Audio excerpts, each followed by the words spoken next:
안녕하세요. 저는 40대 노예 며느리에서 사장이 된 여성입니다. 지금은 서울에서 김밥 프랜차이즈를 운영하면서 건물도 몇 채 보유한 남들이 보기엔 꽤 성공한 사업가로 살고 있어요. 하지만 불과 4년 전만 해도 저는 시댁에서 노예처럼 살던 평범한 주부였습니다. 사실 이런 사연을 공개하는 게 쉬운 결정은 아니었어요. 창피하기도 하고 아직도 그때를 떠올리면 가슴이 떨리거든요. 저는 시어머니께 뺨을 맞고 도망친 며느리입니다. 정말 뺨을 맞았고 그날 도망쳤어요. 그것도 새벽에 몰래, 마치 범죄자처럼 말이에요. 근데 신기하게 그 순간이 제 인생의 가장 큰 전환점이 되었답니다. 누군가는 제게 물어요. 그 지옥 같은 시간을 후회하지 않냐고요. 솔직히 후회하지 않아요. 오히려 감사해요. 그 시간이 없었다면 지금의 저도 없었을 테니까요. 아직도 평범한 주부로 노예 며느리로 눈치 보며 살았겠죠. 시어머니 비위 맞추느라 제 삶은 없었을 거고요. 지금부터 제가 들려드릴 이야기는 판타지가 아니에요. 정말 제가 겪은 일들입니다. 어떻게 37만 원만 들고 도망쳐서 지금의 자리까지 올 수 있었는지, 그 과정에서 만난 놀라운 인연은 무엇이었는지 모든 걸 솔직하게 털어놓으려고 해요. 잘 들어주세요. 저는 충북 제천의 작은 마을에서 태어났어요. 부모님은 제가 중학생 때 교통사고로 돌아가셨고 할머니 손에서 자랐죠. 가난했지만 불행하진 않았어요. 할머니는 늘 제게 이런 말씀을 하셨어요. 미소가, 세상에 믿을 건 너 하나밖에 없다. 남자고 뭐고 다 필요 없어. 무조건 네 힘으로 살 수 있는 능력을 키워야 해. 여자도 능력이 있어야 사는 거야. 그 말이 얼마나 옳은지 나중에야 알게 되었네요. 전 고등학교 졸업하자마자 무작정 서울로 올라왔어요. 첫 직장은 무역회사 경리부였죠. 월급 60만 원으로 시작했는데 고시원 월세 내고 나면 생활비가 빠듯했어요. 그래도 행복했답니다. 할머니 말대로 제 힘으로 번 돈이었으니까요. 성격이 원래 꼼꼼하고 성실한 편이라 일을 잘한다는 소리를 많이 들었어요. 야근도 마다하지 않았고 주말에도 필요하면 나가서 일했죠. 그렇게 10년을 일하니 과장이 되었고 월급도 많이 올랐어요. 전 저축이 취미였어요. 정말이에요. 통장 잔고가 늘어나는 걸 보는 게 그렇게 즐거울 수가 없었거든요. 명품백이나 비싼 옷에는 관심이 없었고 점심에 도시락 싸서 다녔죠. 동료들이 놀라기도 했지만 그런 말들은 크게 신경 쓰지 않았어요. 미숙 씨는 도대체 돈을 모아서 뭐 하려고 그래? 그냥요, 든든하잖아요. 통장에 돈이 있으면. 그렇게 모은 돈이 1억이었어요. 35살에 1억을 모았다는 게 믿기지 않으시죠? 하지만 정말 10년 동안 정말 악착같이 모았거든요. 그 돈이 나중에 하루아침에 어떻게 날아갔는지 생각하면 참... 그래도 결혼 전까진 정말 평범한 삶이었어요. 아침에 출근해서 밤 늦게까지 일하고 주말엔 집에서 책 읽거나 영화 보고 가끔 할머니 생각이 나면 제천에 내려가서 산소에 다녀오고 그게 유일한 여행이었죠. 그때는 정말 평범한 일상이 영원할 줄 알았어요. 사람 하나 잘못 만나서 180도 바뀔 줄은 꿈에도 몰랐죠. 36살이 되던 해 봄이었어요. 회사 선배가 소개팅을 주선했죠. 야, 미숙아, 너도 이제 결혼 좀 해야 하지 않겠니? 괜찮은 사람 있는데 한번 만나볼래? 남편을 처음 만난 건 종로의 한 찻집이었어요. 첫인상은 나쁘지 않았어요. 깔끔한 차림에 부드러운 말투, 예의 바른 태도, 중소기업 부장이라고 했고 나이는 저보다 3살 많은 39이었죠. 미숙 씨, 듣던 대로 정말 미인이시네요. 사진보다 실물이 훨씬 더 예쁘시네요. 감사해요. 과찬이세요. 일을 정말 열심히 하신다고 들었어요. 전 능력 있는 여자분이 좋더라고요. 그때는 그 말이 칭찬으로 들렸어요. 나중에 알고 보니 능력 있는 여자라는 게 돈 많은 여자를 의미하는 거였지만요. 그래도 남편을 몇 번 만나보니 나쁘지 않았어요.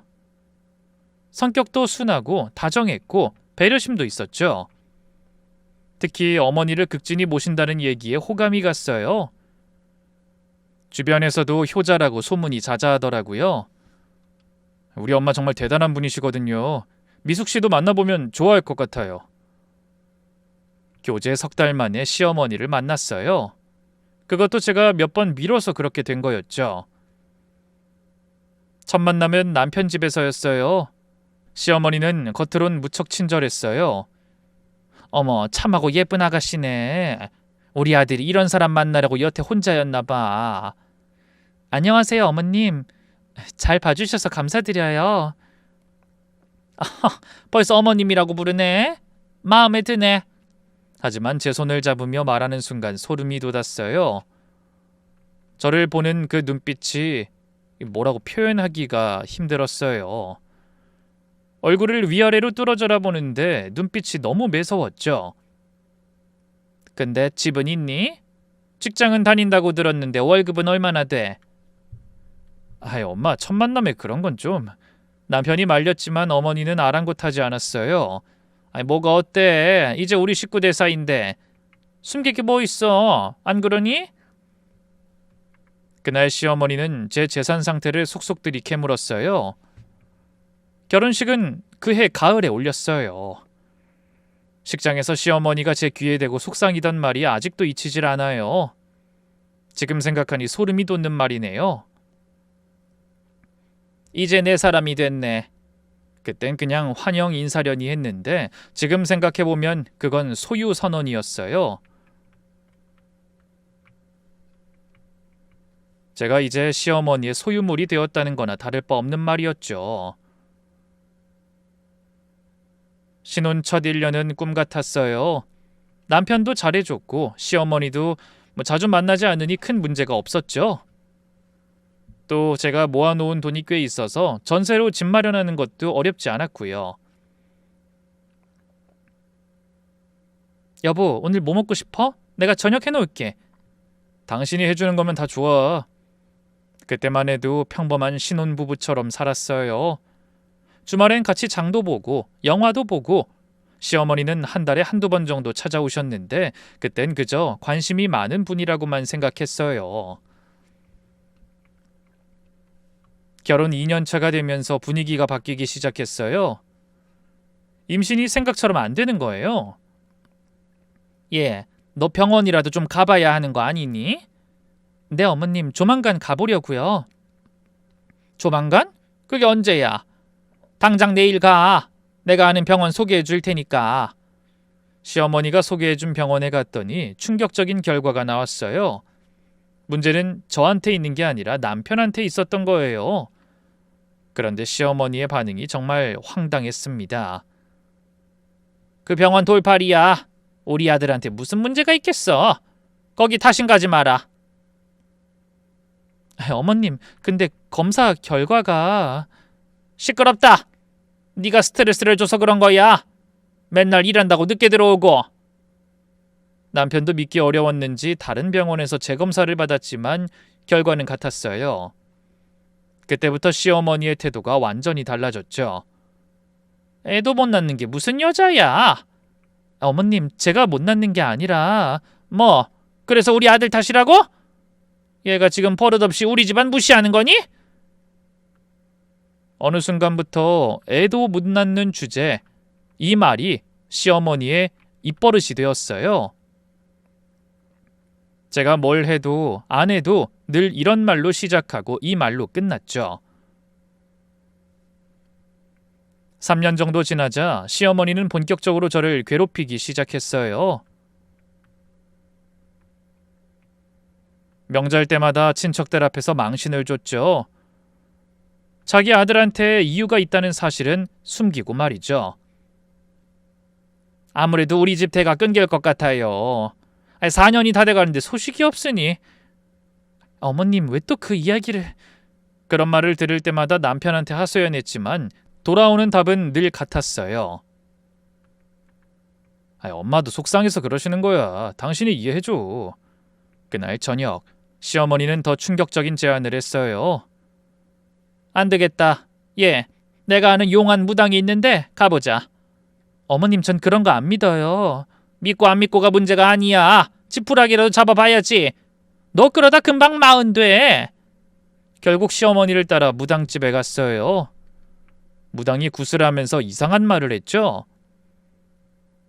이 며느리한테 조상님이 노하셨네. 조상님이 애를 꽉 붙들고 내려줄 생각을 하네요. 네? 그럼 어떻게 해야 하나요? 큰 굿을 해야 할 것 같은데. 조상들 달래줘야죠. 3천 정도 들 거니까 준비해 오세요. 3천이라뇨. 제정신이 아니었어요. 근데 시어머니는 당장 날 잡자고 하더라고요. 어머님, 3천은 너무 큰 돈이에요. 너 지금 애 낳는 게 중요해? 돈이 중요해? 그날부터 시어머니의 미신 치료가 시작됐어요. 부적을 붙이고 이상한 약을 먹이고 심지어 묘지 이장까지 시켰죠. 그런데 그 돈은 다 우리 통장에서 나갔죠. 나중에 임신을 포기할 때가 되자 시어머니는 대놓고 절 무시하기 시작했어요. 넌 며느리로서 반밖에 못하는 거야. 그러니까 일이라도 2배로 해. 더는 참을 수가 없어서 저도 모르게 참고 참다가 결국 소리를 지르고 말았죠. 어머님, 병원 검사 결과 보셨잖아요. 제 문제가 아니라고요. 왜 자꾸 그러세요? 순간 시어머니 얼굴이 빨갛게 달아올랐죠. 뭐라고? 지금 우리 아들 탓이라는 거야? 사실이잖아요. 왜 자꾸 저한테만 그러시는 건데요? 어머니 아들 문제예요. 그때 시어머니가 갑자기 가슴을 쥐고 쓰러져 급하게 병원에 실려갔죠. 다행히 큰일은 아니었지만 스트레스성 협심증이라는 진단이 나왔어요. 남편이 병원 복도에서 저를 벽으로 밀치더니 화가 잔뜩 나서 이러는 거예요. 당신 우리 엄마 죽일 일 있어? 또 이런 일 생기면 정말 가만 안 둬. 나도 너무 억울해서. 자꾸 애 못 낳는다고 하니까. 억울한 게 문제야? 엄마가 쓰러진 게 문제지?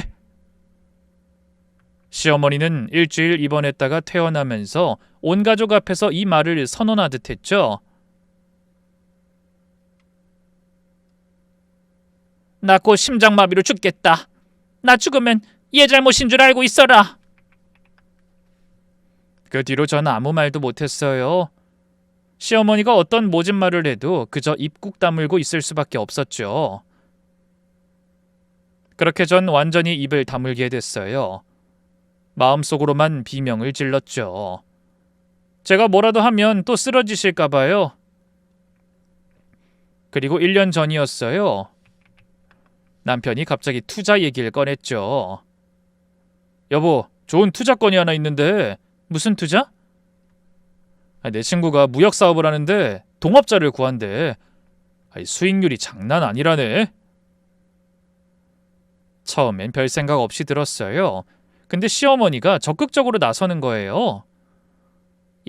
이번엔 제대로 된 기회라잖니. 이런 건 놓치면 후회해. 어머님도 아는 분이에요? 당연하지. 우리 아들 친구잖아. 걔는 내가 어릴 때부터 봐서 믿을만해. 근데 투자금이 문제였어요. 1억이나 필요하다는 거예요.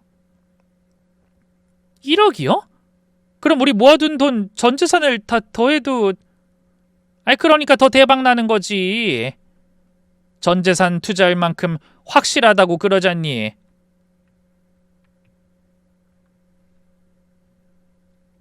남편도 거들었어요. 여보, 이런 기회 놓치면 평생 후회할 것 같아 그런다니까. 나도 퇴직금 다 넣을게. 너무 위험한 거 아니야? 누가 투자를 전 재산을 끌어서 해. 아니, 뭐가 위험해? 너 그런 배짱으로는 절대 돈 못 불리고 산다. 제가 끝까지 반대하자 시어머니가 가족회의를 소집했어요. 우리 아들이 확실한 때가 있어. 투자를 하겠다는데 며느리가 반대를 하네. 순간 분위기가 싸해졌어요. 신우이가 먼저 입을 열었죠. 언니, 솔직히 말해봐요.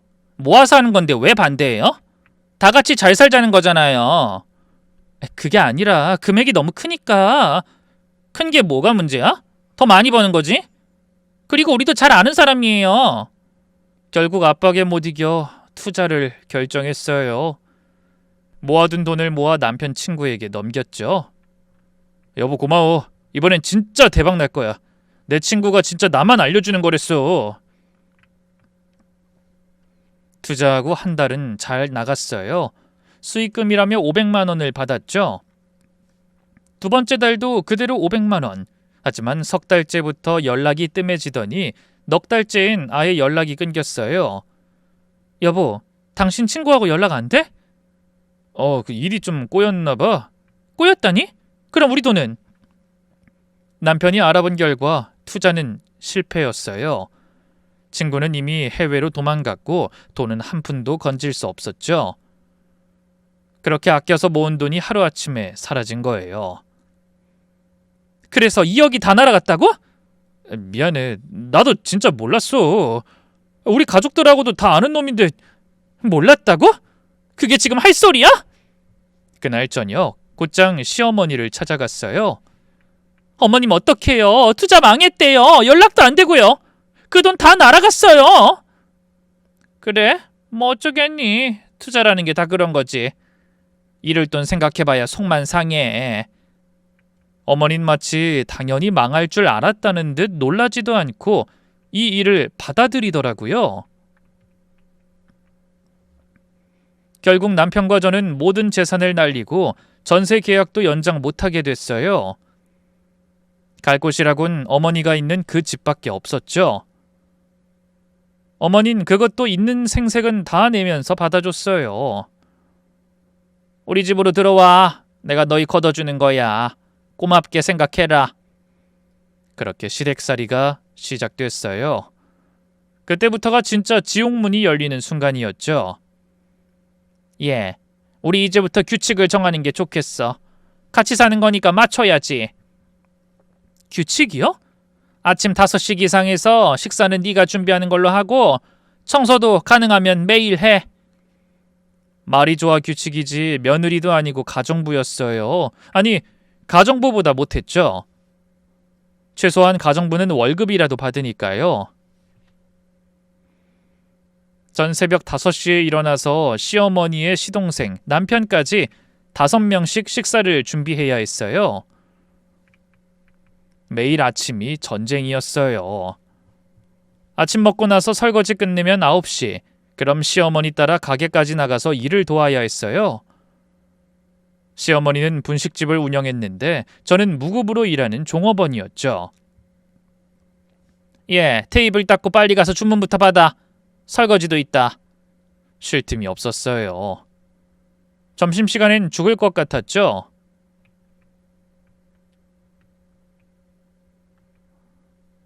하루 종일 서서 일하니 다리가 퉁퉁 부었어요. 저녁마다 온몸을 파스로 도배하고 자도 소용이 없을 정도였죠. 그러다가 저녁엔 가게 문 닫고 집에 오면 또 저녁 준비, 저녁 먹고 설거지하고 빨래하고 제가 겨우 의자에 잠깐 앉거나 쉴 수 있는 시간은 12시가 넘어서 잘 때뿐이었죠. 남편은 어떻게 했냐고요? 더 열불나는 게 모른 척했어요. 그게 더 나빴죠. 여보, 엄마 말 좀 잘 들어줘. 괜히 나까지 피곤하게 하지 마. 나도 사람이야. 나 이렇게 계속 살 순 없어. 그럼 나가. 엄마가 우리 먹고 재워주는 거 고맙게 생각해야지. 그 말이 가슴에 비수처럼 꽂혔어요. 시댁살이 6개월째 되던 날 사건이 터졌어요. 시어머니 가게 금고에서 200만 원이 사라진 거예요.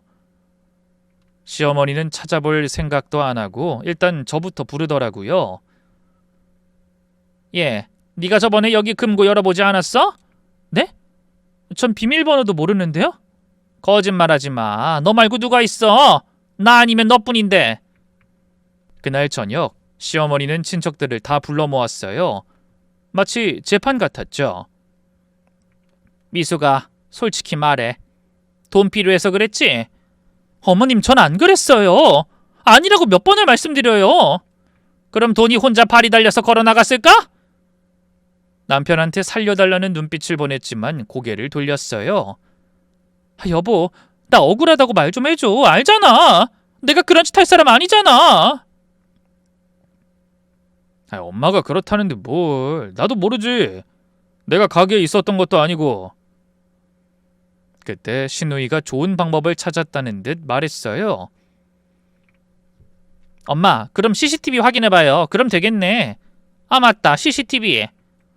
다음날 CCTV를 확인했어요. 범인은 시어머니 본인이었어요. 깜빡하고 금고에서 돈을 꺼냈던 걸 잊었던 거죠. 그런데도 사과는커녕 또 제 탓이었어요. 어머, 내가 꺼냈구나.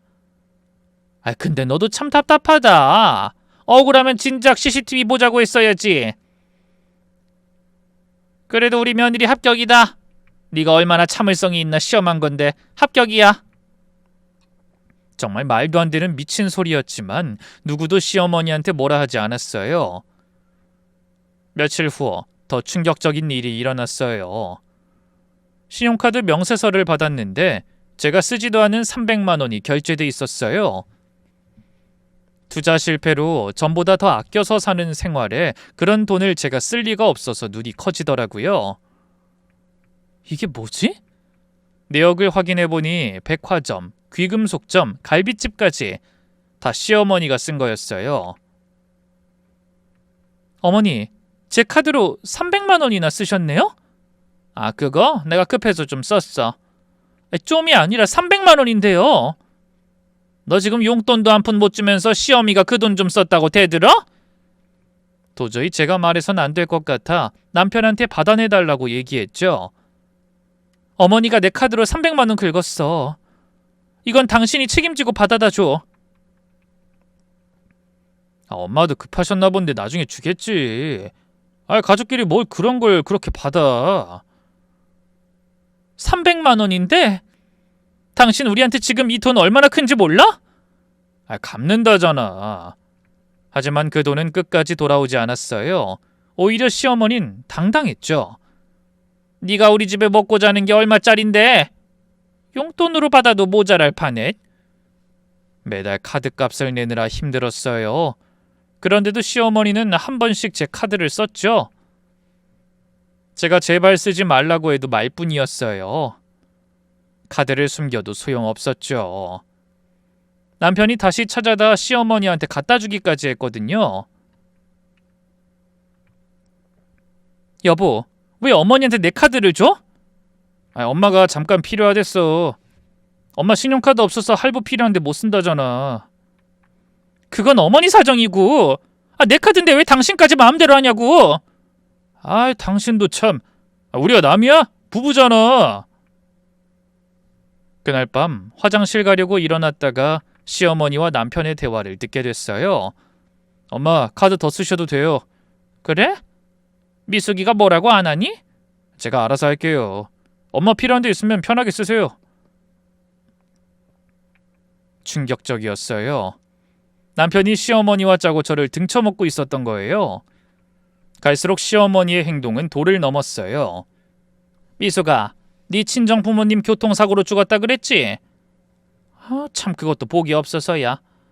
네가 그런 부모 밑에서 자랐으니 조상이 그렇게 노하고 네가 애도 못 낳지.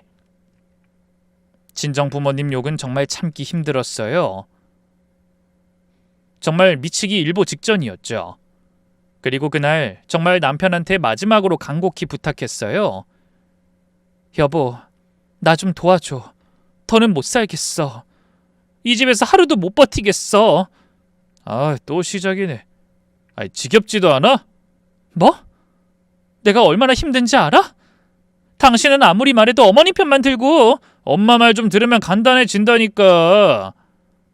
정 싫으면 나가. 누가 붙잡는데? 그리고 다음 날 시어머니가 제 도장을 훔쳤다는 걸 알았어요. 제 명의로 대출까지 받았더라고요. 참고 참았지만 더는 못 참겠더라고요. 시어머니한테 따졌어요. 어머님, 제 도장으로 대출 받으셨죠? 그게 뭐 어때서? 얼마 안 돼. 다음 달이면 다 갚아. 그게 뭐 어때서요? 이거 명의도용이에요. 전 모르는 일이잖아요. 아이고, 가족 간에 무슨. 어차피 너희 돈이 내 돈이고 그런 거지. 도대체 그냥 대화로는 말할 수 없어서 소리를 크게 질렀어요. 제 돈 좀 그만 훔쳐가세요. 뭐? 훔쳐? 그때였어요. 시어머니 손이 제 뺨을 때렸어요. 짝 하는 소리가 제 귀까지 울렸죠. 며느리 노릇도 못하는 게 무슨 자격으로 소리를 질러? 뺨이 화끈거렸어요. 눈물이 났지만 참았어요. 그런데 남편이 한 말이 더 충격적이었죠. 옆에서 보고만 있던 남편이 이럴 줄 알았다는 표정으로 비웃으면서 말했어요. 네가 선택한 시댁이야. 이제 와서 누구 탓을 해? 그날 밤 저는 결심했어요. 여기서 나가야겠다고요. 여기만 아니라면 길바닥에서도 자도 지옥은 아닐 것 같았어요. 하지만 돈이 없었어요. 통장은 시어머니가 다 관리했고 제가 비상금으로 모아놓은 현금은 고작 37만 원뿐이었죠. 방에 들어와서 거울을 봤어요. 뺨이 빨갛게 부어올라 있었죠. 그런데 더 충격적인 건 제 눈이었어요. 죽은 사람의 눈 같았어요. 빛이라고는 하나도 없는 그냥 텅 빈 눈. 이게 나야? 너 왜 이렇게 됐냐, 정미수? 거울 속 제 모습이 낯설었어요. 36에 열심히 일하던 당당한 커리어 우먼은 어디 가고 40 넘은 초라한 아줌마만 남아있었죠. 전 조용히 방문을 잠그고 짐을 싸기 시작했어요. 많이 가져갈 수도 없었어요. 작은 백팩 하나에 옷 서너 벌, 속옷 몇 장, 세면도구, 그리고 숨겨둔 현금 37만 원. 이 돈으로 뭘 할 수 있을까? 막막했지만 여기 있다간 정말 죽을 것 같았어요. 아니, 이미 죽은 거나 마찬가지였죠. 새벽 2시까지 기다렸어요. 다들 잠든 소리가 들렸죠. 시동생 코 고는 소리, 게임하다가 찾아온 정적, 그리고 거실에서 들리는 시어머니와 남편의 대화 소리. 문틈으로 들어보니 두 사람 사이에 충격적인 대화가 오가고 있었어요. 엄마 잘했어요. 그렇게 강하게 나갈 필요가 있어요. 한 대 맞으니까 조용히 지내. 그럼 저런 건 강자 앞에서 약한 법이야. 때려야 말을 듣는다니까. 시어머니가 제 뺨을 때린 게 무슨 영웅담이라도 되는 것처럼 웃으며 대답했죠. 근데 엄마, 우리 그 투자권 정말 엄마가 좀 챙긴 거 있어요? 당연하지. 내가 반은 챙겼어. 쟤는 절대 모르게 해라. 역시 우리 엄마 최고다. 근데 그 돈으로 뭐 하실 거예요? 일단 적금 넣어뒀어. 나중에 너 재혼하면 그 돈 쓰게. 재혼이요? 그래. 어차피 쟨 애도 못 낳잖아. 조금 더 하면 아마 지가 못 견뎌서 나갈 거야. 다리가 풀려서 주저앉을 뻔했어요. 모든 게 계획적이었던 거예요. 투자 실패도, 괴로운 시댁살이도 모든 게 날 내쫓기 위한 시나리오였던 거죠. 그때 시어머니가 소름 끼치는 말을 했어요. 설사 도망가도 다시 올 거야. 쟤는 겁이 많아서 아무것도 못해. 첫째도 그랬잖아. 역시 엄마 대단해. 형수도 5년 만에 나가지 않았어요? 그래도 오래 버텼네. 시댁에서 형님에 관한 이야기는 처음 듣는 얘기였어요. 그들의 대화는 계속됐어요. 미숙이 쟤도 저러다가 조만간 나갈 거야. 내쫓을 테 아주 거지 만들어서 내보내야지. 너 혹시라도 위자료 줄 생각하지 마. 애도 못 낳는 년한테 뭘 돈까지 챙겨줘. 알겠어요. 근데 엄마, 요즘 보면 완전히 엄마한테 복종한 것 같던데요? 겉으로만 그래. 속은 아직 안 죽었어. 눈 봐라. 아직 도끼가 있어.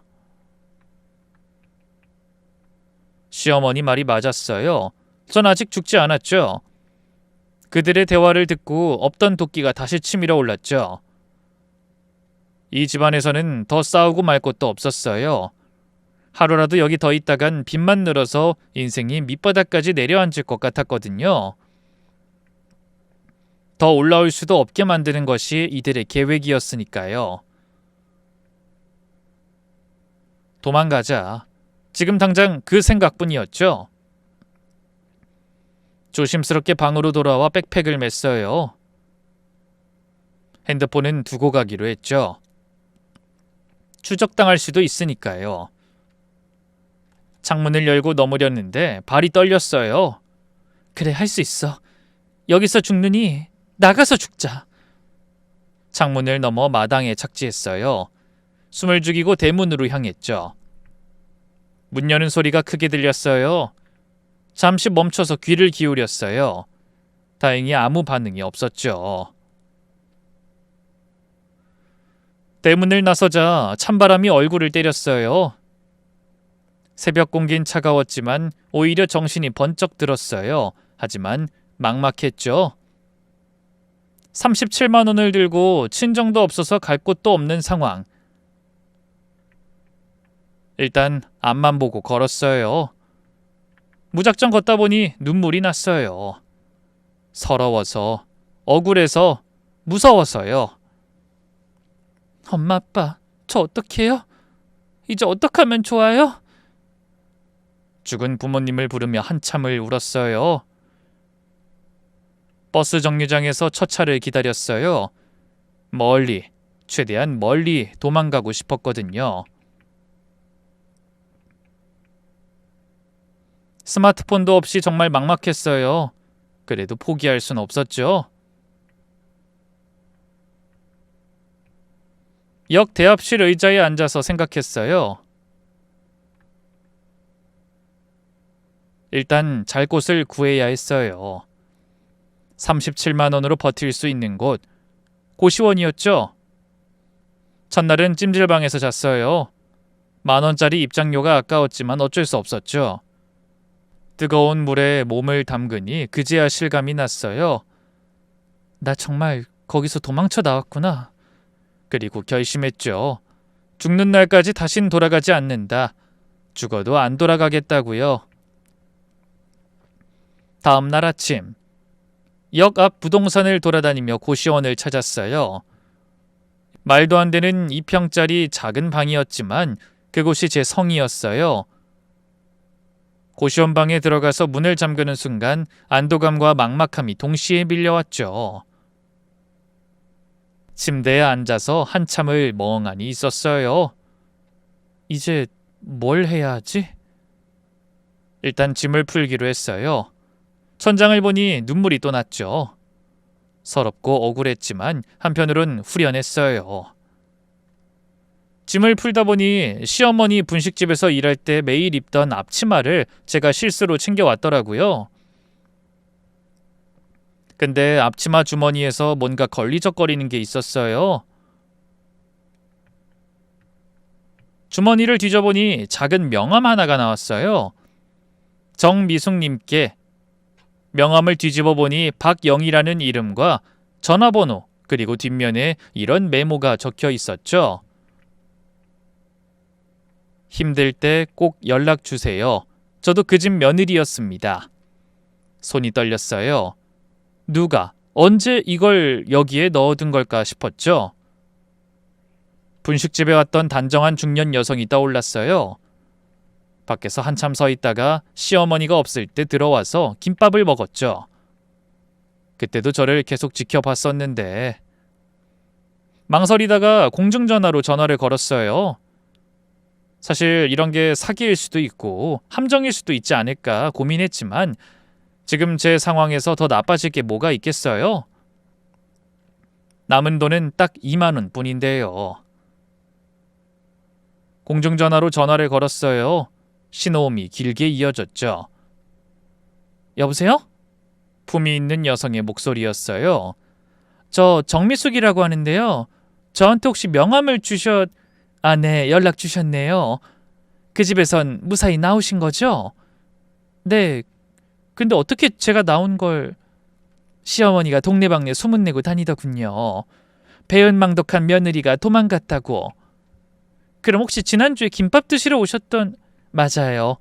그때 표정 보고 알았어요. 곧 나오겠구나. 내가 딱 10년 전에 그랬거든요. 지금 어디세요? 더 긴 이야기는 만나서 하시죠. 제가 그쪽으로 갈게요. 1시간 후 고시원 근처 카페에서 박영희 씨를 만났어요. 참 인연이 신기하네요. 저도 그 집 며느리였어요.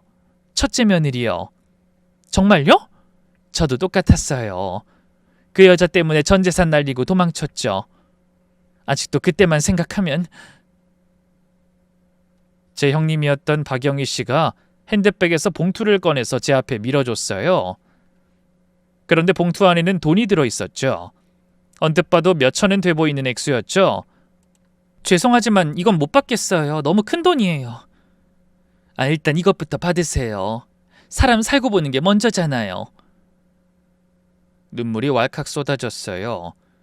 누군가 절 이렇게 선뜻 도와준다는 사실이 고맙더라고요. 왜 저를 이렇게까지 도와주시는 거예요? 저도 겪어봐서 아니까요. 다시 돌아가지 않으려면 본인 힘으로 서야 하잖아요. 박영희 씨는 더 충격적인 이야기를 들려줬어요. 그 시어머니는 계획적으로 며느리들을 망가뜨려요. 저 말고 한 사람 더 있었는데 우울증으로 자살했어요. 수법은 늘 같아요. 먼저 재산을 빼앗고 노예처럼 부려먹고 정신적으로도 망가뜨리죠. 그리고 며느리가 도망가면 새로운 며느리를 들이는 거죠. 온몸에 소름이 돋았어요. 그럼 이런 게 한 번이 아니라는 거네요? 경찰에 신고라도 소용없어요. 가정사라고 하면 끝이죠. 이런 일은 증거도 없고요. 그럼 어떻게 해야... 성공하세요. 그게 최고의 복수예요. 그 여잔 며느리들 파괴하는 게 취미예요. 제 인생도 망가뜨렸고 당신 인생도 망가뜨렸죠. 하지만 우린 살아남았잖아요. 이제 당신이 증명해 보이세요. 우리가 얼마나 강한지. 그리고 성공하면 꼭 그들에게 보여주세요. 얼마나 잘 살고 있는지. 그리고 이 돈은 성공해서 그때 갚는 거예요. 그날 박영희 씨는 많은 이야기를 들려줬어요. 자신도 시어머니에게 전 재산을 빼앗기고 도망쳤다는 것, 그 후 악착같이 일해서 지금은 중견기업 회장 부인이 되었다는 것, 그리고 그 집에서 도망친 며느리들을 계속 지켜보고 도왔다는 것까지. 그 여잔 절대 변하지 않아요. 앞으로도 계속 며느리들을 괴롭힐 거예요. 그러니까 이 돈으로 새 출발하세요. 나중에 누군가 도울 일 생기면 도와주시고요. 꼭 그럴게요. 정말 감사합니다. 저 정말 성공할게요. 이 돈도 꼭 갚겠습니다. 그리고 이건 제 연락처예요. 혹시 무슨 일 생기면 언제든 연락하세요. 박영희 씨가 간 뒤 봉투를 가슴에 품고서 울었어요. 정말 한참을 울었죠. 그리고 다짐했어요. 이제 시작이야. 꼭 성공해서 보여줄 거야. 그날부터 제 인생의 두 번째 막이 시작됐습니다. 처음엔 일자리부터 구할 생각이었어요. 그런데 40대인 저를 받아주는 곳이 많진 않았죠. 경력 단절이 된 지도 오래였고요. 그러다 우연히 김밥 프랜차이즈 매물을 보게 됐죠. 10년 넘게 장사해온 곳이 갑자기 나온 게 이상했어요. 이 가게 급매물로 나온 이유가 있나요? 이 사장님이 갑자기 고향에 내려가셔서요. 급매물이라 싸게 내놨어요. 그래도 이 주변 자취하는 사람들도 많고 회사도 많아서 분식이나 김밥집 하시면 괜찮을 거예요. 제가 가진 돈의 거의 전부였지만 이게 기회일 수도 있겠다는 생각이 들었어요. 또 시어머니 분식집에서 해본 경험이 있으니 해볼 수도 있겠다는 용기가 생겼죠. 그렇게 김밥집 사장이 됐어요. 프랜차이즈로 이어서 해볼까 하다가 도저히 그 많은 메뉴를 제가 감당할 자신이 없어서 제 식대로 바꿨죠. 처음엔 정말 힘들었어요. 새벽 5시에 일어나서 재료 준비하고 밤 11시까지 일했으니까요. 손은 밥알 때문에 갈라지고 다리는 종일 서 있어서 퉁퉁 부었죠. 그래도 인건비를 최대한 줄이는 게 중요했어요. 사장님, 김밥 하나 포장이요. 네, 금방 해드릴게요. 잠시만 계세요. 하루에 200줄씩 김밥을 말았어요. 처음엔 모양도 엉망이었죠. 사장님, 이거 김밥 다 터진 것 같은데 다시 사줄 수 있어요? 죄송해요. 제가 시작한 지가 얼마 안 돼서 죄송합니다. 대신 다음에 오시면 한 줄 서비스로 드릴 테니까 꼭 다시 와주세요. 못생겨도 맛은 있어요. 그래도 행복했어요. 시어머니 밑에서 견딘 것에 비하면 이건 아무것도 아니었으니까요. 한 달쯤 지나자 손님들이 하나둘 늘기 시작했어요. 그 당시 실수가 생기면 한 줄 더 서비스로 주겠다는 약속을 지켰더니 그걸 좋게 봐주시는 손님들이 많더라고요. 사장님, 김밥 맛있어요. 이젠 진짜 잘 써시는데요. 터진 것도 없어요. 그래요? 다행이네요. 이제 좀 실력이 늘었나 봐요. 사장님 김밥에서는 뭔가 정성이 느껴져요. 맞아요. 정말 정성을 다했어요. 김밥 하나하나에 제 인생을 건 거나 마찬가지니까요. 그 뒤로 김밥 하나도 다양하게 넣어서 팔고 요즘 다이어트하는 젊은 사람들을 위해 밥 없이 만드는 김밥도 메뉴에 넣었어요. 생각보다 반응이 폭발적이었죠. 어느 날 젊은 손님이 왔어요. 사장님, 혹시 인스타 하세요? 사장님 김밥 올리면 대박 날 것 같은데? 그 손님이 도와줘서 인스타그램을 시작했어요. 매일 김밥 사진을 올리고 제 이야기도 조금씩 적었죠. 작은 김밥집이지만 큰 꿈을 꿉니다. 솔직한 제 하루 일과의 반응이 꽤 폭발적이었어요. 팔로워가 하루에 1000명씩 늘었고 가게는 손님으로 북적였죠. 여기가 그 인생역전 김밥집이죠? 저희 이거 먹으려고 부산에서 올라왔어요. 진짜 먹어보고 싶었거든요. 하루 매출이 50만 원에서 500만 원까지 뛰었어요. 그러면서 알바생도 2명 고용했죠. 그러던 어느 날 충격적인 일이 일어났어요. 가게 문을 열고 남편이 들어온 거예요. 당신 찾기 힘들더라. 남편이 비웃으며 들어왔어요. 6개월 만에 보는 얼굴이었죠. 어떻게 여길... 유명하던데? 당신 보고 싶었어. 참 재밌어. 겨우 김밥 싸고 있는 거야? 손님들이 있어서 목소리를 최대한 낮추고 조용히 말했어요. 나가줘. 여긴 내 가게야. 내 가게? 웃기네. 네가 가진 게 뭐가 있다고. 누가 사장 행세하면 속을 줄 알아? 남편이 손님들을 보면서 큰 소리로 말했어요. 여러분, 이 여자가 제 아내예요. 시어머니 때리고 도망간 여자예요. 뭐라고? 지금 뭐 하는 짓이야? 사실이잖아. 엄마가 병원에 입원했어. 당신 때문에 쓰러지셨다고.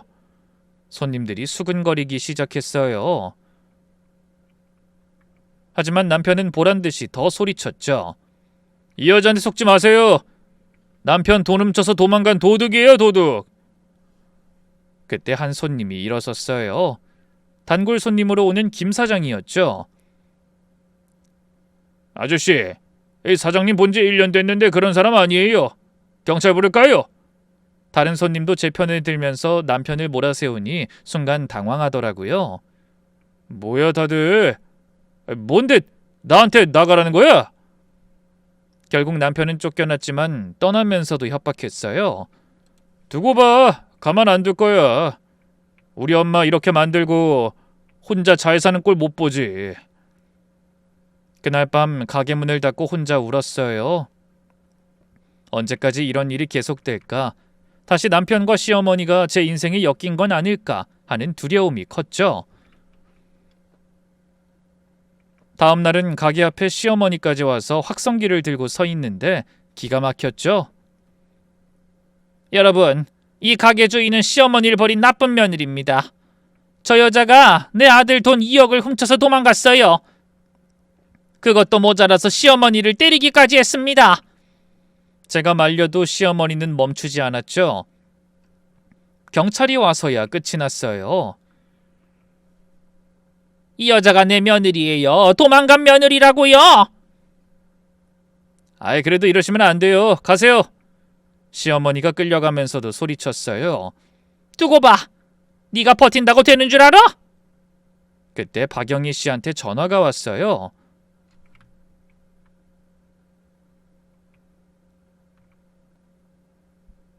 괜찮으세요? 많이 힘드시죠?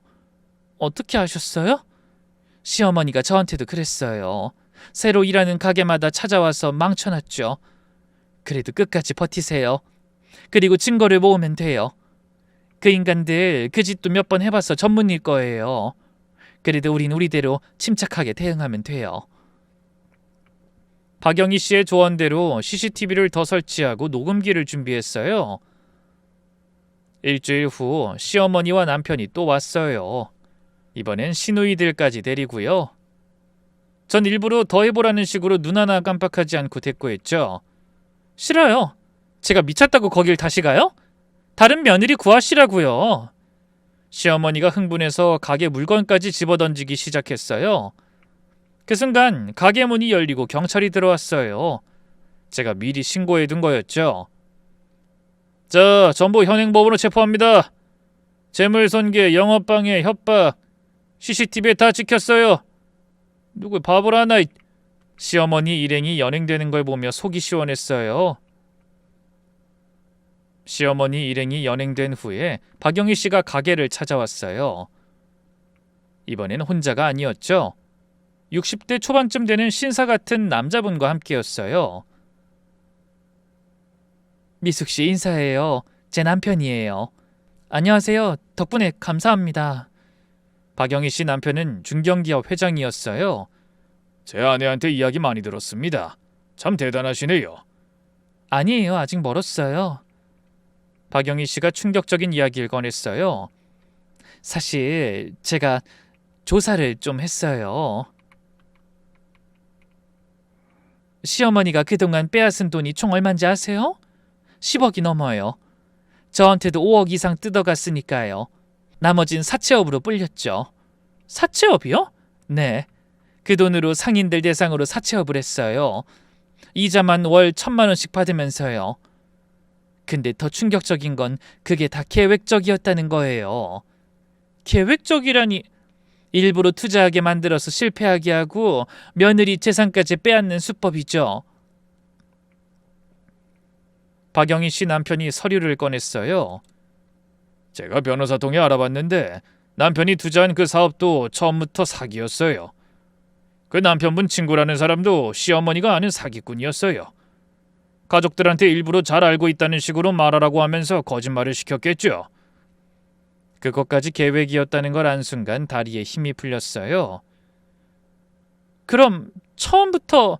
네, 당신을 파산시키려고 짠 각본이었어요. 박영희 씨가 제 손을 잡았어요. 미숙 씨, 이제 반격할 때예요. 증거는 충분해요. 고소하면 이길 수 있어요.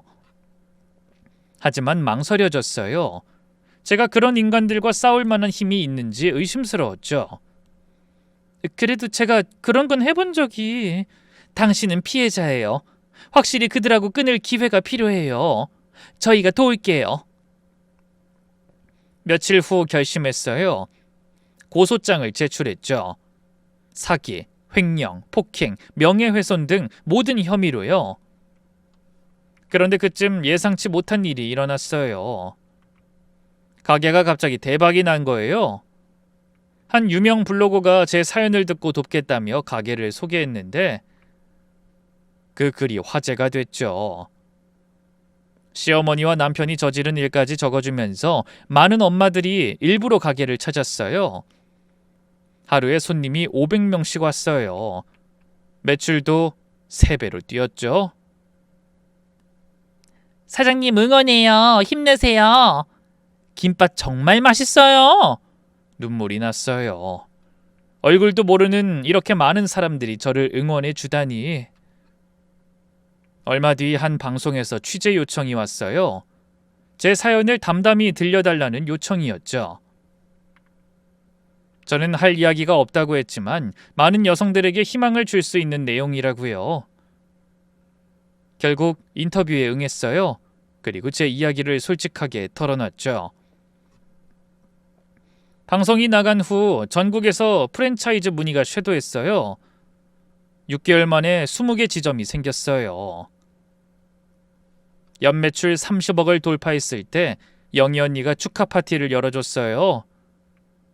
형님 동서로 만날 수도 있던 우리 사이는 은인이었다가 이젠 언니 동생 사이가 됐죠.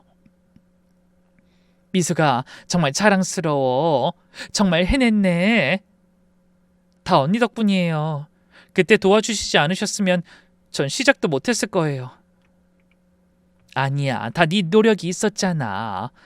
넌 뭐든 해도 될 사람이었어. 그날 영희 언니가 놀라운 제안을 했어요.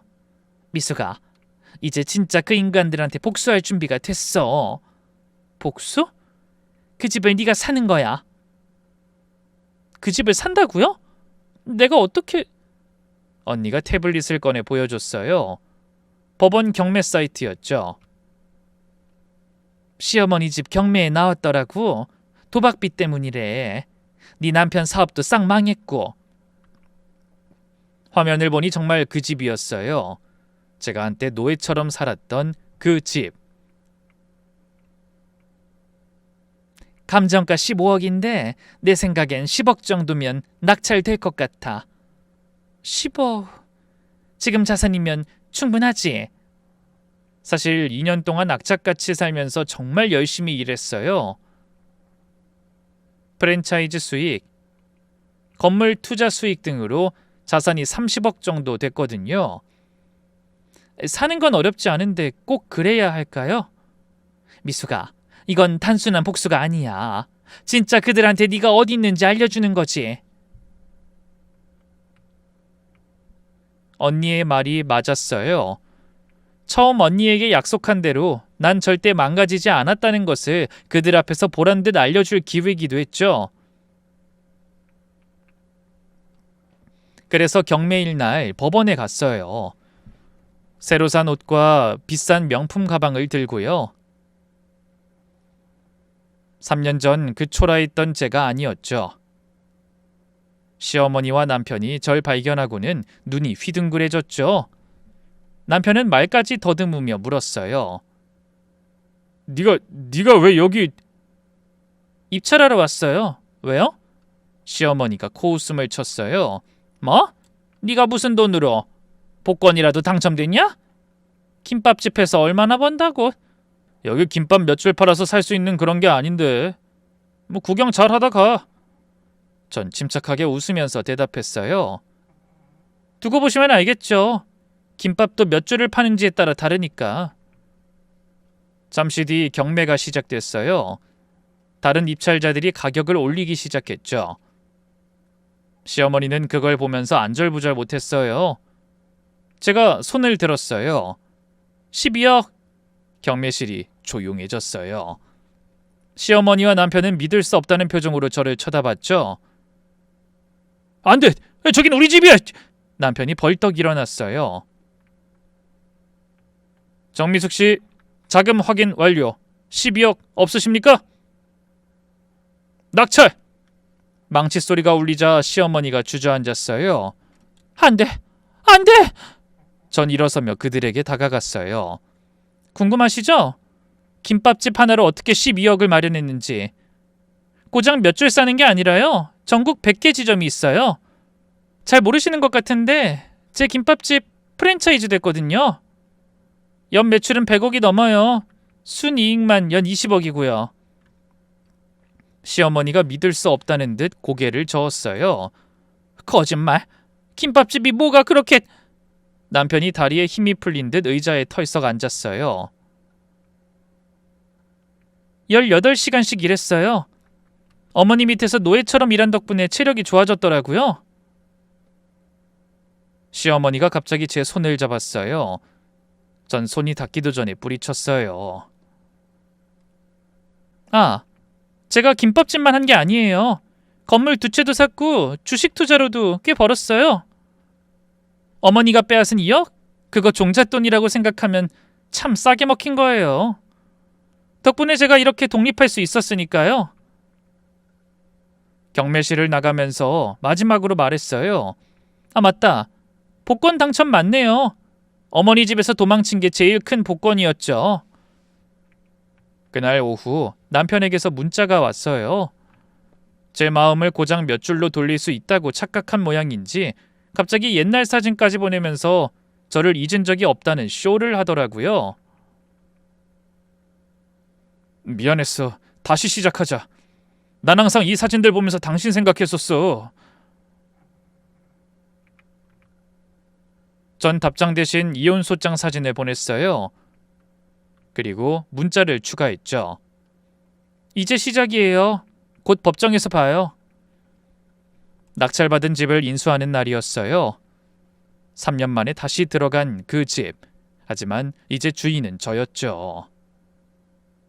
시어머니와 남편이 한숨을 쉬며 짐을 싸고 있었어요. 아, 여보, 정말 끝까지 이럴 거야? 아니, 이렇게 독한 사람 아니었잖아, 어? 남편이 애원하는 목소리로 물었어요. 하지만 저는 더 마음이 차갑게 식어갔죠. 여기 사는 동안 당신이 단 하루라도 나를 아내로 대해준 적 있어? 아이, 그건 내가 선택한 시댁이라면서 당신 뺨 맞고 있는데도 웃었잖아. 맞아, 내가 선택했어. 그리고 이제 내가 선택해서 끝내는 거야. 시어머니가 갑자기 무릎을 꿇었어요. 미수가, 내가 잘못했다. 용서해줘. 네가 그렇게 성공할 줄 알았으면... 전 차갑게 웃었어요. 아, 알았으면 어떻게 하셨을 거예요? 아마 더 괴롭히고 망가뜨리고 다 뺏어갔겠죠? 며느리로 지내는 동안 절 어떻게 대했는지 기억하세요? 애 못 낳는다고 괴롭히고 노예처럼 부리고 제 돈 다 빼앗고 때리기까지 했잖아요. 제가 준비한 서류를 꺼냈어요. 월세 계약서예요. 한 달 200만 원. 하루라도 밀리면 즉시 퇴고 조치할 겁니다. 200만 원? 아이, 그걸 어떻게 내? 너 우리 지금 힘들다는 이야기 못 들었니? 시어머니가 가슴을 치면서 소리쳤어요. 나가세요. 누가 붙잡는데요? 제가 들었던 그 말 그대로 돌려드리는 거예요. 너무해. 아무리 그래도 우리 가족이었는데 이건 너무하잖아. 너무하다고요? 뭐가요? 어머니가 저한테 한 게 훨씬 더 너무했어요.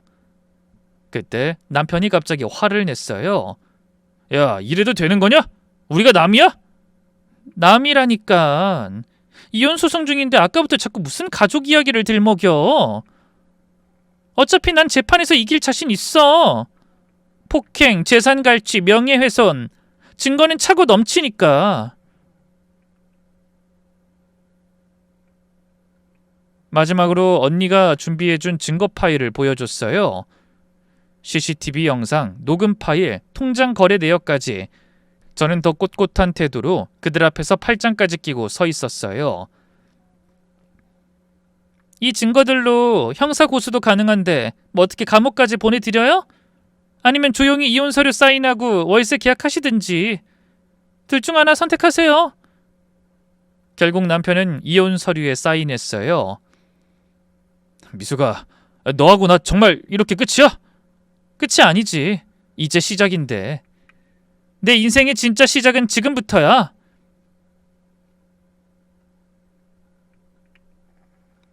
시어머니가 마지막으로 독서를 퍼부었어요. 두고 봐. 너도 사람 이렇게 만들고 절대 오래 못 간다. 너 죽으면 지옥 갈 거다. 이미 시어머니 밑에서 지옥을 다 경험했는데 뭐가 무섭겠어요. 그들이 떠난 후 빈집에 혼자 섰어요. 그저 괴롭게 갇혀 있기만 하던 그 집에 이제 제가 주인으로 서 있는 걸 생각하니 눈물이 났어요. 서러워서가 아니라 통쾌해서요. 해냈다. 내가 해냈어. 그로부터 3개월 후 뜻밖의 연락을 받았어요. 병원에서 온 연락이었죠. 여기 병원인데요. 시어머니가 위독하세요. 며느리를 찾으시는데 고민했어요. 가야 할까 말아야 할까. 그래도 마지막은 봐야 할 것 같더라고요. 병원에 갔더니 시어머니는 많이 야위어 있었어요. 암이 온몸에 퍼졌다고 했죠. 왔니? 왔구나. 네. 미안해. 정말 미안해. 순간 마음이 약해질 뻔했어요. 하지만 시어머니의 다음 말에 다시 정신이 들었죠. 네가 이렇게 성공할 줄 알았으면 내가 너한테 잘했을 텐데. 결국 끝까지 반성은 없었어요. 후회하는 건 저를 괴롭힌 것이 아니라 제가 성공할 줄 몰랐다는 것뿐, 돈이 될 줄 알았으면 이렇게 안 했겠다는 후회더라고요.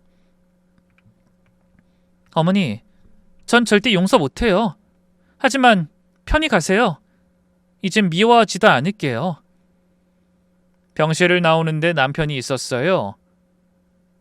엄마 만나줘서 고마워. 엄마 떠나기 전에 용서해준 것도 고맙고.